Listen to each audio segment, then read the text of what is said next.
As I drive through the city of angels, there's no telling what goes on. I am here. I'm here with Sergio and I'm here with Cecilio, who will be translating for him. Welcome to the show, gentlemen. Good evening. I'm Sergio Martinez. You get hit with a lot of questions. A lot of people, ask you about this fight, that fight. So I'm just curious, right off the top, what's your least favorite question that you get asked on a regular basis? No suelo tener problemas nunca con ningún tipo de pregunta. Vamos, nunca hasta ahora me hicieron ninguna pregunta muy incómoda. No, never. I never have a problem with any questions. It's just whatever the public wants to know. I mean, I'm open. I'm an open book, and no, I'm everything's cool.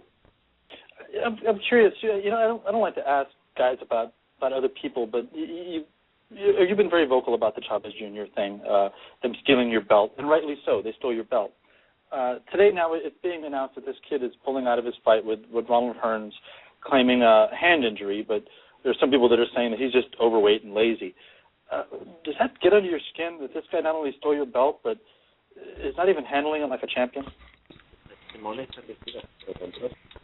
Un campeón maltrata a un tirón mundial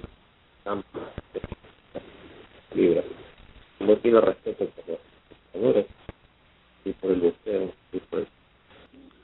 He said that he has, he goes, I'm a little bit tired of it. I mean, first of all, he has no respect for the belt. He has no respect for the past fighters and the future fighters. And he's kind of a disgrace as a champion, and it's kind of unfortunate that, he has to keep coming up with excuses like that. And he's not really behaving like a world champion should be. Guys, Sergio, really quick, I wanted to talk a little bit about how some fans are preceding you now as a bully, because you have called out smaller men like Manny Pacquiao, which I find it kind of weird, because I remember having you on one time and you had said you had no interest in fighting him because he was a much smaller man. Why the change of heart, and what are your thoughts about fans now calling you a bully for doing that? Yo siempre digo lo mismo, que no puedo pelear con él, hay mucha diferencia. Mayweather peleó 174 libras, yo puedo dar. Quieren que pelee con alguien de las 168 libras, podemos pasar un peso intermedio, flyweight. Tuvo el ring, no tengo problema. Ahora entiendo que me sobra. I always said that, Pacquiao is always a smaller guy, and I don't have a problem fighting him. I mean, in fact, we fought the same rival, Antonio Margarito before in the past. So, I mean, there's really no issue there. And with Floyd Mayweather, he's fought 154 pounds before. So I think that would be a great fight. And he's fought at that weight before. And I would be interested in fighting at super middleweight. I don't like catch weights, but maybe at a catch weight, especially now at this point, at a catch weight it would be okay. But it would have to be the right deal, though, the right fighter. Well, let me follow that up. When you talk about a catch weight here, are we talking about a catch weight between the 160-pounder fighters that are available out there, or are we talking about smaller guys meeting them at a smaller weight division? No, he was referring to a super middleweight. Okay, so you would do a catch weight between 168 and 160? Yeah. Don't you think? I mean, he started his career as a welterweight, moved to 154 like years into his career, and is now fighting at 160. I mean, obviously you're the middleweight champion. Does he consider himself a middleweight champ, or does he think of himself as a welterweight that has just kind of gotten bigger and is a little bit out of his natural weight class? Yo hoy tengo un cuerpo ideal para 154. Super welterweight, lo tengo muy bien. Pero no encontraba rivales en 154. Por eso tuve la posibilidad de pelear con Pablo, medio, y ahí me quedé.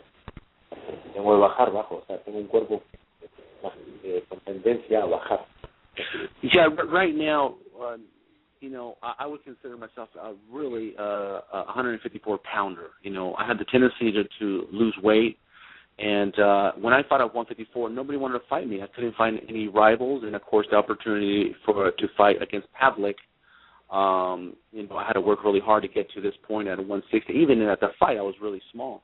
But right now, at this point, I'm going to stay at 160, and I'm working my butt off to stay at this weight. You had said, I think it was after Williams 2, that you really only had about a year and a half left to fight, maybe 3 fights, 4 fights.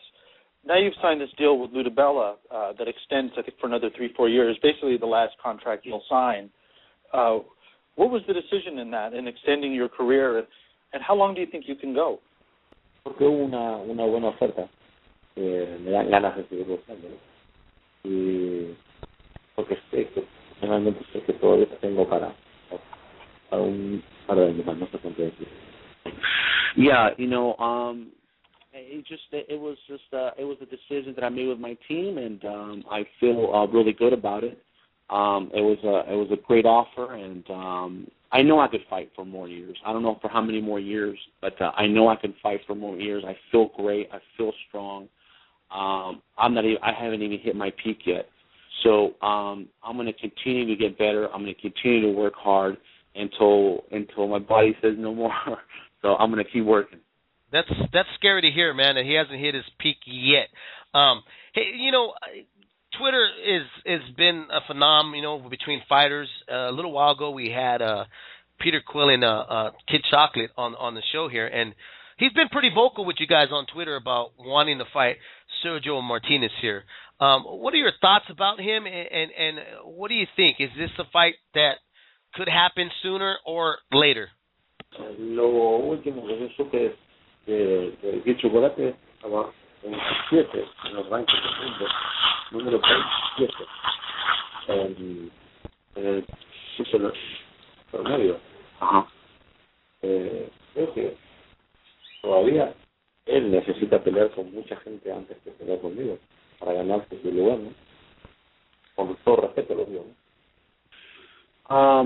With all respect, the last time he looked up Kid Chocolate was still in the 20s and in the teens, I don't know, in the ranking, he feels that Kid Chocolate is a good fighter, and he's definitely going to be the future.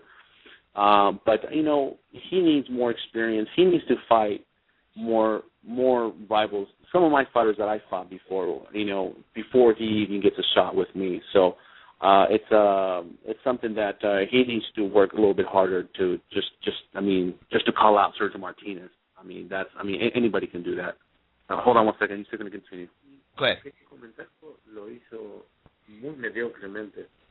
Fue un mediocre Freddie Roach. Tan solo para cubrirle las espaldas a Pacquiao o a Chavez Jr.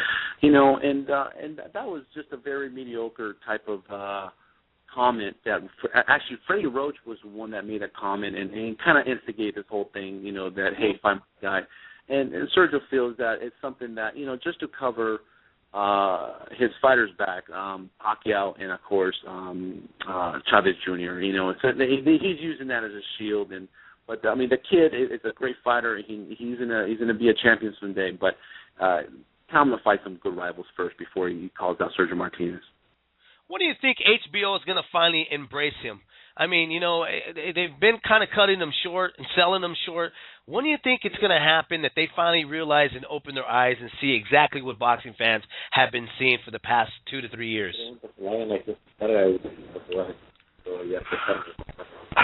I think that's a great question to ask the person at HBO and the people that are in charge of making these fights. So no comment. Well, let me ask you this: why hasn't he sent you and Adam?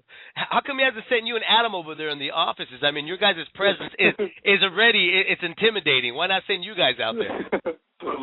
Me mandas a mí y a Adam a la oficina para saber que siga pasando. Right now he's going to be working on that. He's going to check out airline tickets. Right now. He's going to look into that. So they had talked about there was an argument with Bob Arum about you being a pay-per-view star or not being a pay-per-view star with Chavez Jr. What are you guys planning for this next coming year? What is the career path for Sergio Martinez to force the hand of the bigger fighters and to become a bigger star in the coming year? para Sergio Martinez, ¿qué es el futuro después de la pelea de Parker? Para hacer una atracción, para traer esos boxeadores grandotes para hacer pay-per-view con ellos. Quiero Mayweather y un pay-per-view con Mayweather el año próximo. Quiero si Mayweather quiere conmigo. Pero claro, yo tengo como objetivos mayores. Eso es lo que puede ir apareciendo en el medio. Pues. For looking ahead in the future, and I usually don't, I'm more focusing on Darren Barker. You know, I would love a fight with Floyd Mayweather, you know, and hopefully he wants to fight me as well, you know, because he doesn't want you know, mention my name at all or anything. But that would be that's one of my goals and one of my dreams to be able to fight a big fight in pay-per-view and the whole 9 yards, you know. What makes him believe that he can get a Floyd Mayweather when Floyd has been reluctant in fighting a guy that's only 5'6", and Sergio stands at 5'10 and a half to 11? Porque Mayweather algún día tendrá que ser un desafío grande de verdad, más allá de pelear con Ortiz, que es un niño, con Márquez, que es mucho más pequeño, porque ahora que ya casi retirado, como Moses. Algún día tendrá que tener su jugo, pero quedar en la historia, tendrá que enfrentarse con alguien como yo, que tiene unas características justas en estos momentos. You know, eventually in history and time, you know, they're going to find out that, you know, Floyd Mayweather is really a fraud, you know, because, I mean, one, he's fighting little kids, you know, Ortiz. Two, he fights Marquez that, he's just a short guy. And all due in time, people will find out that this guy's not the real deal, you know. If he's a real man, I mean, he would fight somebody like me and really prove to the world that he is one of the best fighters in the world. And that would be great for him, for me, and for boxing. Now, let me play devil advocate here just for a minute right here, Cecilio. What about the people that say, well, if you don't fight the winner of Andre Ward or Carl Froch or Butte, that you're fighting smaller guys and that you're a fraud? What do you say to that? Froch y Ward tienen bajada. Voy a pelear con peso. Yo subo al ring, peleando en peso medio, subo al ring, super medio. Peleo con un super medio. Hay demasiada diferencia. Vamos a tener el mismo problema de tener después me digo, no para algo existen los catchweight. Yo si tengo que hacer un catchweight con Ward, con Froch, tengo ningún problema. Me ha encantado hacer una gran pelea con él. Yeah, you know, yeah, of course, it's the same thing as what I'm saying here with Floyd Mayweather. Sure, I would love to fight those guys, Andre Ward or Froch. You know, but are they willing to come down in weight? I'm not a big fan of catch weights, but you know what? I would love to step in the ring with them. I would be truly a middleweight, you know, and I would be giving them a lot of advantage them coming into the ring. But you know, if they're willing to come down a little bit, you know, it'll be the same scenario. Of, you know, Floyd Mayweather coming up or Packett coming up because of the whole weight issue, and they might argue the same thing. Well, you know what, he should really come up to my weight, blah blah blah. But you know, it's going to be the same BS, you know. So I'll be glad to step in the ring with any of those guys. If you can't get Floyd and Manny in the ring, and personally, I don't think you will, because I think they're gonna keep running and fighting fights that they can win. Is the next best thing to just start cleaning out the division, taking on all the other belt holders, and do it that way? Y bueno, pues ponérmelo y ver qué puedo hacer. Yeah, yes, absolutely, Gabriel. That's the plan to, you know, stay. I'm going to stay at middleweight. I feel great at middleweight. My body's maturing into a middleweight, and definitely clean out the division. If there's opportunity to come down to 154, I'll be glad to come down to 154. If the opportunity comes out to move up to 168 here a year from now, 2 years from now, 3 years from now, whatever, I'll be glad to do it and step up.